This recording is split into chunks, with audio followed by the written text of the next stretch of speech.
Hello there, स्वागत है आपका हमारे channel the super hero corps में। तो एमसीयू की नई मूवीज और टीवी शोज में इस यूनिवर्स की और भी डिटेल्स एक्सपांड हुई हैं और इन नई मूवीज के साथ हमें सिर्फ नॉर्मल डिटेल्स ही नहीं मिली बल्कि यूनिवर्स का क्रिएशन और एक्सपांशन किस तरह से हुआ वो भी हमें देखने मिला। तो आज के वीडियो में हम ये नई डिटेल्स हमारी हिस्ट्री सीरीज में फिट करेंगे और अगर आप हमारे ये कंटेंट एंजॉय कर रहे हैं तो इस वीडियो को लाइक और में सब्सक्राइब कीजिए। So let's begin.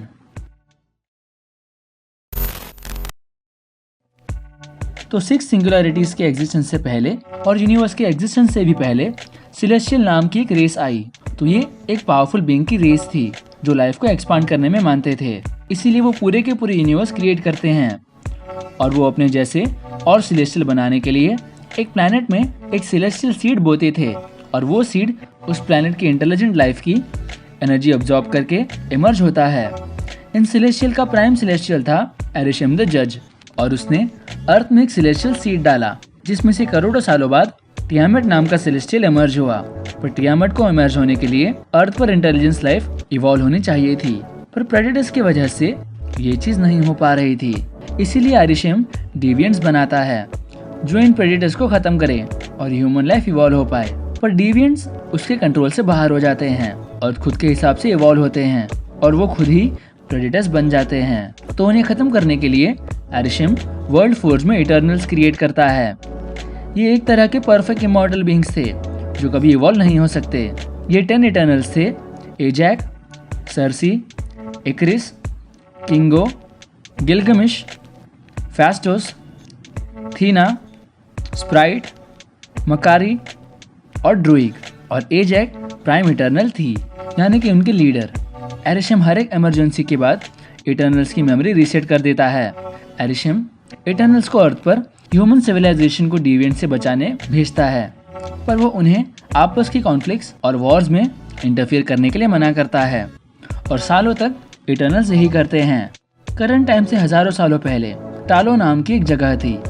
ये जगह एक अलग डायमेंशन थी जहाँ पर मैजिकल क्रीचर्स भी थे। इस जगह पर dweller in the darkness attack करता है। ये ड्रैगन जैसा दिखने वाला क्रीचर सबकी सोल एब्जॉर्ब करके और भी स्ट्रॉन्ग बन जाता है और वो अपने छोटे क्रीचर्स की आर्मी भी बना रहा था। टालो के लोग उससे लड़ते हैं और एंड में द ग्रेट प्रोटेक्टर जो था टालो का एक मिथिकल ड्रैगन, वो उन्हें लड़ने में मदद करता है और सभी मिलकर ड्वेलर इन द डार्कनेस को डार्क गेट के पीछे कैद कर देते हैं। फिर करंट टाइम से 1000 साल पहले जू वेनवू नाम का एक कॉन्करर 10 रिंग्स हासिल कर लेता है। उसकी वजह से वो इमॉर्टल बन जाता है और सालों तक वो हर जगह कॉन्कर करता है और अपनी 10 रिंग्स नाम की एक सीक्रेट ऑर्गेनाइजेशन क्रिएट करता है और दुनिया के ग्लोबल इवेंट्स को मैनिपुलेट करता है। इतने सालों में उससे वॉरियर किंग, मास्टर खान और most dangerous man on earth जैसे नाम मिले, पर उसे और भी पावरफुल बनना था। इसीलिए वो टालो के मिथिकल सिटी ढूंढने की शुरुआत करता है। ईयर 1512 तक इटर्नल्स पूरे अर्थ के डिविएंट्स को खत्म कर चुके थे, पर वो लोग ह्यूमंस की वॉर भी देख रहे थे कि किस तरह ह्यूमंस एक दूसरे को डिस्ट्रॉय कर रहे हैं। तब एक इटर्नल ड्रूइग इंटरफेयर करता है और अपनी माइंड कंट्रोलिंग पावर से वो वॉर को स्टॉप कर देता है। इस वजह से इटर्नल्स की आपस में लड़ाई होती है और एक इटर्नल थेना को एक साइकोलॉजिकल बीमारी होती है जिसे मैड वेरी कहते हैं। ये बीमारी इतने सालों की मेमोरीज की वजह से होती है और इसमें थेना अपने रीसेट होने से पहले की लाइफ याद करती है और इसमें वो खुद का कंट्रोल खो देती है। तो इस कॉन्फ्लिक्ट की वजह से इटर्नल्स अलग अलग हो जाते हैं। करंट टाइम से थोड़ा सालों पहले वेनवू फाइनली टालो जाने का रास्ता ढूंढ लेता है और वहाँ वो यिंगली से मिलता है और उन दोनों में प्यार हो जाता है। यिंगली यालो की गेट कीपर यानी कि गार्ड थी, पर वो वेनवू के साथ रहने के लिए टालो छोड़ देती है और वेनवू उसके साथ रहने के लिए अपने 10 रिंग्स को छोड़ देता है और उनका एक बेटा और एक बेटी होती है। वेनवू अपनी फैमिली के साथ एक शांत लाइफ जीना चाहता था, पर उसके पहले के दुश्मन उसकी लोकेशन ढूंढ लेते हैं और उसे मारने आते हैं, पर तभी वो घर पर नहीं था तो वो लोग यिंगली को मार देते हैं और वेनवू फिर से पहले जैसा बन जाता है और वो अपने बेटे शैंग-ची को एक असैसिन बनने के लिए ट्रेन करने लगता है। उसकी बहन ज़ीलिंग भी उसकी ट्रेनिंग देखकर खुद अकेले ट्रेनिंग कर रही थी और 7 साल की ट्रेनिंग के बाद जब शैंग-ची 14 साल का हो जाता है तब वेनवू उसे एक मिशन पर भेजता है। तब शैंग-ची उस मिशन से भाग जाता है और एक अलग लाइफ शुरू करता है और उसके 2 साल बाद उसकी बहन ज़ीलिंग भी वेनवू के पास से भाग जाती है और वो अपना खुद का एक फाइट क्लब क्रिएट करती है जिसका नाम था गोल्डन डैगर क्लब। वेनवू को अपने दोनों बच्चों की लोकेशंस पता थी, पर वो उन्हें अपनी जिंदगी जीने देता है। पर कुछ सालों बाद टालो का ड्वेलर इन द डार्कनेस अपने कैद से निकलने की कोशिश करता है और इसके लिए वो वेनवू को मैनिपुलेट करता है और उससे ऐसे इल्यूजन्स क्रिएट करता है कि टालो के उस केज में उसकी वाइफ को कैद कर दिया है। तो वेनवू उसे छुड़ाने जाता है और शैंग-ची और ज़ाइलिंग को इसके बारे में बताता है, पर उन्हें असलियत पता थी। तो वो वेनवू और ड्वेलर इन द डार्कनेस को हरा देते हैं। एंड में वेनवू को सच्चाई पता चल गई थी, पर उसके लिए बहुत ही देर हो चुकी थी। इस फाइट में टालो का mythical creature the great protector भी उनकी मदद करता है और 10 रिंग्स अब शैंग-ची के हाथों में थी। इस फाइट के बाद वोंग उनसे मिलता है और उन्हें बताता है कि 10 रिंग्स किसी जगह एक मैसेज सेंड कर रही हैं। शैंग-ची की बहन ज़ाइलिंग अपने डैड की सीक्रेट ऑर्गेनाइजेशन टेक ओवर कर लेती है और 10 रिंग्स की नई लीडर बन जाती है। उसके कुछ समय बाद इमरजेंस होने की शुरुआत होती है और इटर्नल्स की लीडर एजैक इकरिस को बताती है कि वो लोग इमरजेंस को रोककर इस प्लेनेट को बचा सकते हैं, पर इकरिस वो बात नहीं मानता और वो चाहता है कि इमरजेंस हो। कुछ डिविएंट्स अभी भी बचे हुए थे और इकरिस एजैक को उनके सामने फेंक देता है और उसे मार देता है। सभी इटर्नल्स जमा होते हैं और इन डिविएंट्स से लड़ते हैं और गिलगमिश एक फाइट में मर जाता है। फिर सभी इटर्नल्स को इमरजेंस और इकरिस की सच्चाई के बारे में पता चलता है।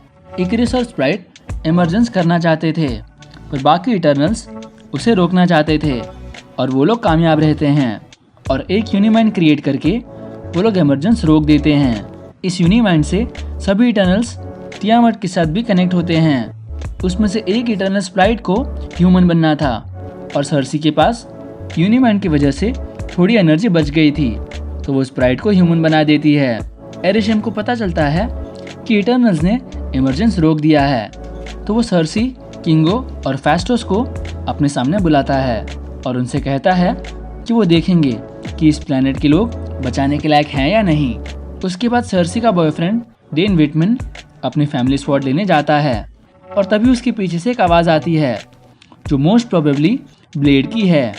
दूसरी तरफ थीना, ड्रीक और मकारी के सामने इरोस आता है जो थैनोस का भाई है और इरोस उनसे कहता है कि वो उनकी मदद कर सकता है। स्पाइडरमैन की आइडेंटिटी अब रिवील हो चुकी है। मैट मर्डॉक एक डेयरडेविल उसका लॉयर बनकर उसे लीगल प्रॉब्लम से बचाता है, पर फिर भी उसकी ज़िंदगी बद से बदतर होती जा रही थी, तो वो डॉक्टर स्ट्रेंज की मदद लेता है और डॉक्टर स्ट्रेंज एक स्पेल कास्ट करता है जिससे पूरी दुनिया ये भूल जाएगी कि पीटर पार्कर कभी स्पाइडरमैन था। पर पीटर स्पेल के बीच में इंटरफियर करता है और वो स्पेल ठीक से हो नहीं पाता और अलग अलग रियलिटीज से स्पाइडरमैन के विलन्स और दूसरे पीटर पार्कर्स टेलीपोर्ट होते हैं। स्पाइडरमैन इन विलन्स को सीधे अपनी रियलिटी में भेजने की बजाय उन्हें क्योर करता है, पर ग्रीन गॉब्लिन आंट मे को मार देता है। स्पाइडरमैन अपने रास्ते से भटक जाता है, पर उसे आंट मे ने ग्रेट पावर और ग्रेट रिस्पॉन्सिबिलिटी के बारे में बताया था और बाकी 2 स्पाइडरमैन भी उसे वही समझाते हैं और तीनों स्पाइडरमैन मिलकर सभी विलन्स को क्योर कर देते हैं। और एंड में इस टाइमलाइन का पीटर डॉक्टर स्ट्रेंज को फिर से स्पेल कास्ट करने कहता है, पर इस बार वो इंटरफेयर नहीं करेगा और डॉक्टर स्ट्रेंज वो स्पेल कास्ट करता है और हर कोई अपनी ओरिजिनल टाइमलाइन में पहुंच जाता है और इस स्पाइडरमैन की सीक्रेट आइडेंटिटी अब फिर से छुप जाती है और हर कोई पीटर पार्कर को भूल चुका था। पीटर अब एक नई शुरुआत करता है और एक नया सूट बनाता है और क्राइम से लड़ने के लिए निकल पड़ता है।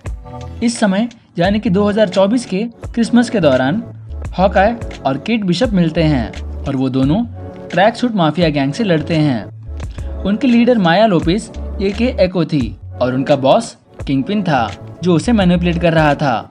केट बिशप की मॉम एलेनोर बिशप भी किंगपिन के साथ मिली हुई थी और वो हॉकाय को असैसिनेट करना चाहती थी और इसके लिए वो नताशा रोमानोफ की बहन येलेना बिलोवा को हायर करती है। येलेना अपनी बहन की मौत के लिए हॉकाय को ब्लेम करती है और जब उन दोनों की फाइट होती है तब हॉकाय उसे सच्चाई बताता है कि किस तरह नताशा ने उसे बचाने के लिए अपने आप को सैक्रिफाइस किया, तो वो समझ जाती है और वो लोग ट्रैक सूट माफिया को हरा देते हैं। और माया लोपेस को पता चल जाता है कि किंगपिन उसे मैनिपुलेट कर रहा है, तो वो उसके सामने आती है और एक बुलेट फायर करती है। हमें सिर्फ बुलेट की आवाज़ आती है तो ये अब तक क्लियर नहीं है कि उसने किंगपिन को सच में मारा है या नहीं। केट बिशप की मॉम को पुलिस अरेस्ट कर लेती है और इस फाइट के बाद हॉकाई केट बिशप को अपनी फैमिली से मिलने ले चलता है और वो लोग क्रिसमस सेलिब्रेट करते हैं। तो ये था MCU हिस्ट्री का पार्ट 11।